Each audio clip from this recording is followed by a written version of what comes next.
Hello! The legendary world boxing champion George Chambers, nicknamed Iceman, lives out the remnants of his former glory. His career is over, and ahead of him is a boring, sometimes even humiliating existence, in which he can only revel in memories. Fate brings the boxer to Russia, where his thirst for easy money and acquaintances with unreliable people play a cruel joke on him. The local people in power will do anything to see Chambers in the ring again, and they don't care if it happens against his will. In the Russian high-security prison Black Hills, fighter Yuri Boyka is praying before his upcoming battle. The administration arranges gladiator fights in the prison, and gangsters, headed by Russian mafia boss Gaga, collect bets. Gaga himself is on the outside, watching the fights from his nightclub. A young challenger, Arkady Davich, who, like Boyka, is accused of several brutal murders, goes up against the favorite. He tries to fight back, but gets knocked down in the first round by Boyka's masterful leg kicks, which he lands in a jump. Davich proves to be a very tough fighter, and gets up time after time, but his opponent doesn't give him a chance and brutally finishes him off. Boyka hasn't suffered a single defeat yet, and that's bad for the mobster's business, and Gaga has a plan to stop the unbeatable fighter. At this time, former boxing champion George Chambers arrives in Russia. Since his career has ended, the guy is forced to earn money by starring in dubious commercials. Храбрым. Ты должен сказать храбрым. I can't say that shit. I feel.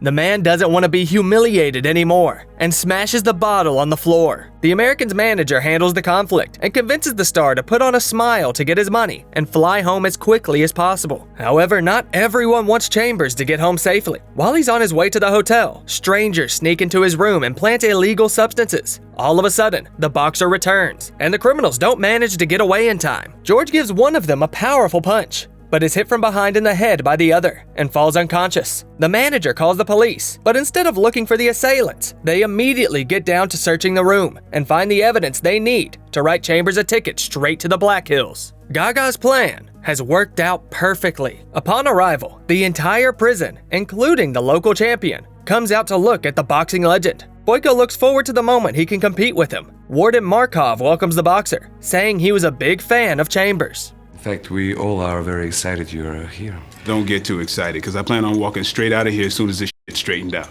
They try to force the newcomer to take a cold shower, but he refuses and gets into a fight with the guards. The situation changes only when an entire squad armed with batons shows up in the shower room. As he is escorted to his cell, one of the inmates spills stinky liquid in his face, saying it's a gift from Yuri Boyka. George cleans himself up in the cell he shares with Steven, a Brit who is locked up on the same substance possession charge. Chambers acts unfriendly and is still confident that he won't stay in prison for long. The next day at lunch, he is nearly run over by an old man in a wheelchair, nicknamed Krot. He's a bit crazy. Been here too long, you know what I mean? Lives underground and he comes up here at meal times.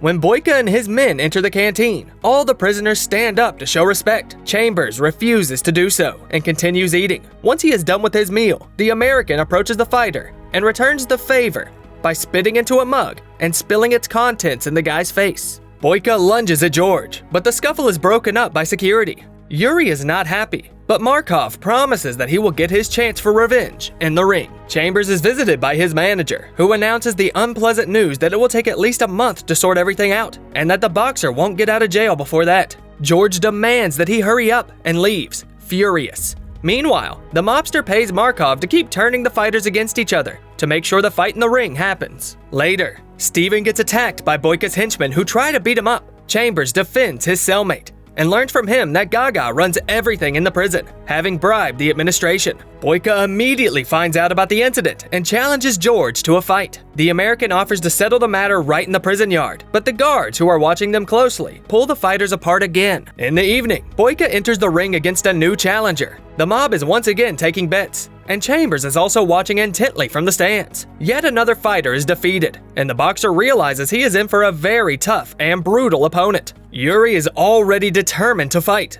and singles out Chambers in the audience, pointing his finger at him. Markov calls for the American, and after another scuffle with the guards, the man is brought to the warden. He encourages George to step into the ring, promising to help him with his release, but the boxer refuses. For this, he gets sent to the basement. Sewage duct for whole prison.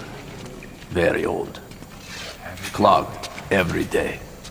In response to another refusal to follow orders, Chambers is told to dive right into the foul-smelling pit for a shovel. That's when the old Krot comes to his aid, helping him retrieve the tool and giving him a protective mask. After completing the job, Chambers hears the old man playing harmonica in his room. On the man's wall, there's a picture of a girl. Despite his age, Krot easily lifts his weight with his arms. Later, Steven reveals that the old man used to serve in the Special Forces. He once killed a prison guard, for which he was sent to live in the basement. While in jail, the Brit continues using illegal substances, and Boyka's men catch him in the act. They threaten to kill him unless he helps them get Chambers into the ring. They then attack the boxer as well, while he's doing work in the basement. Krot helps him fight back, but the arriving guards continue to harass the American. This time, he is punished for fighting by getting locked in a cell with sewage water and rats. Krot helps the newcomer survive the horrible conditions by bringing him food and medicine. Where I'm from, ain't nothing free.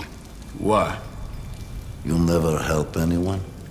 The old man sees that Chambers still hasn't accepted the harsh reality that he won't be released until he steps into the ring. His attempts to prove his innocence and fights with the guards won't get him anywhere. Soon, the boxer is released and ordered to be cleaned up. He is taken straight to a meeting with Gaga, who admits that it was him who put Chambers in jail. And his manager is here too, to talk the boxer into fighting Boyka. The fight comes with a release and a huge paycheck, so he sees this as a great opportunity to make money. Armed bodyguards restrain George, who is furious about being set up again. He has no choice but to accept their conditions. Chambers can only trust Steven and takes him as his corner man. At night, they talk about what they will do once they are released. Although the British man faces 12 more years in prison, he hopes to see his wife. The fighters begin training. Boyka trains in mixed martial arts, while Chambers relies on his boxing combinations. One night, Boyka's men bribe Steven with substances again and give him some tasks to do before the fighters get into the ring. The night of the fight arrives, and Gaga bets on Boyka, even though 80% of bettors put their money on the American. The opponents enter the arena to the applause of the crowd. I'll beat you at your own game.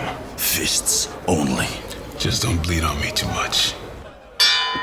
Boyka decides not to use his leg kicks, and Chambers takes advantage of that by executing several successful combinations. The Russian tries to counterattack, but his opponent dodges all attempts to reach him. Yuri misses a punch to the jaw and gets knocked down. He's never been this close to losing. Meanwhile, Steven swaps Chambers' water bottle for the one Boyka's henchman gave him. The attentive Krot notices the trickery. Boyka gets up and, realizing that he can't win any other way, immediately starts kicking his opponent. Chambers was not prepared for that and misses several painful strikes. Boyka keeps his distance and doesn't let him get within striking range. In a fierce fight, they fall outside the ring, but the bell announces the end of the round. During the break, George drinks water from the bottle and immediately feels dizzy. He tries to continue the fight, but can't even keep his guard up and is knocked out by Boyka's signature spinning kick to the head. When Chambers wakes up in the infirmary, Krot tells him about what he saw. Enraged, George goes to confront Steven, but finds him in the cell already hanging from a rope. The man left a note saying that he was sorry for what he had done,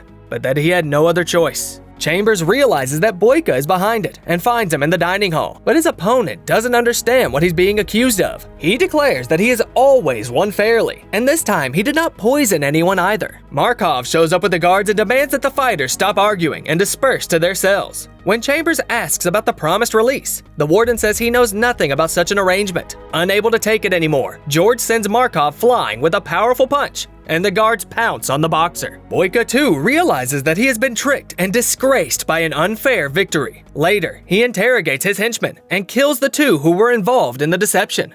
And you think I need you to drag my opponent?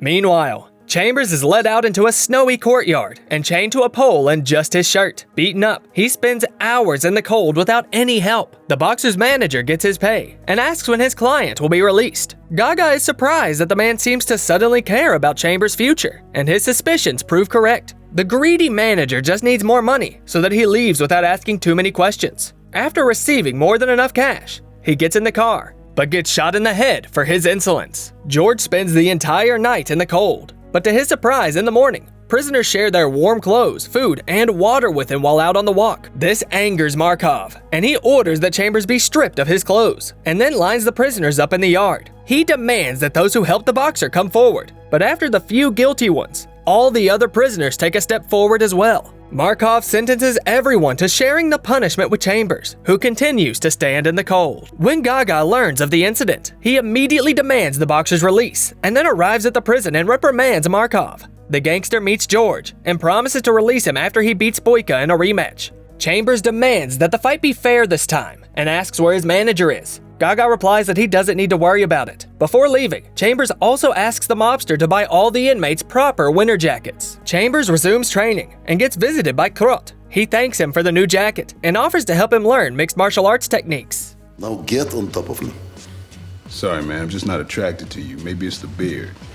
The ex-commando gives a lot of useful advice and shows him painful grips. One night, Chambers asks about a picture of a girl in Krot's cell. It turns out to be the old man's niece, but she has never visited her uncle. Krot doubts she even knows of his existence. George asks him to tell him how the old man ended up in prison. The guy says that his younger brother once robbed one of the party officials. Krot didn't want his brother's pregnant wife to end up alone, so he took the blame for him. He was only given 4 years, but the guards decided to break his spirit and severely abused him. Unable to stand it anymore, he tried to escape twice, and the second time he killed a guard, for which he received a bullet that paralyzed him. Krot's real name is Nikolai. For the fight, Krot gives Chambers a pair of shorts with the words USSR inscribed on them, and says he is glad to have met the American. On the night of the rematch, the stakes skyrocket, and few can predict the outcome of the battle. Gaga and Markov take place in a lodge on the balcony of the nightclub. Krot takes the cornerman's seat next to the ring. The bell rings, and Boyka finds himself surprised by Chambers' new arsenal, who uses leg kicks and skillfully dodges jumping attacks. When their fight moves to the ground, he realizes he doesn't have much of an advantage there either. So ends the first round, and the cornermen start giving their tips for the next one. The bell rings again, and Boyka launches an attack with a headlock, but Chambers expertly throws him off, restoring parity. But then the boxer sets himself up again, and this time his leg ends up in a painful hold. He manages to defend himself and leaves for the break, but with a noticeable limp. Before the third round, Krot reminds the man about everything he has been through and instructs him to finish the fight quickly in order to get out of this dump. What are you waiting for?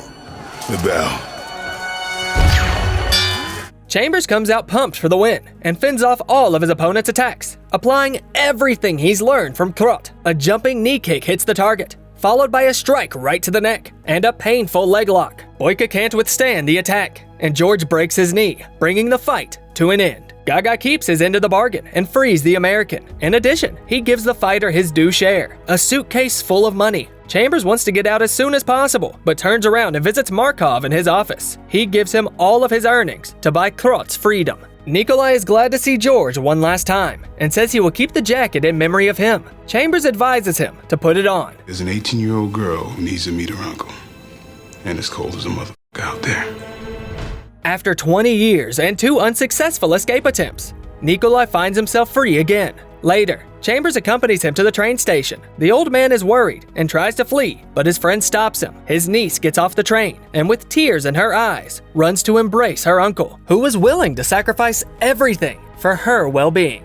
As always, look for the name of the movie in the description of the video. In the meantime, let us know in the comments, if you were Krot, would you go to jail instead of your brother? And don't forget to subscribe to the channel and give this video a like, so that more awesome stories come out as often as possible.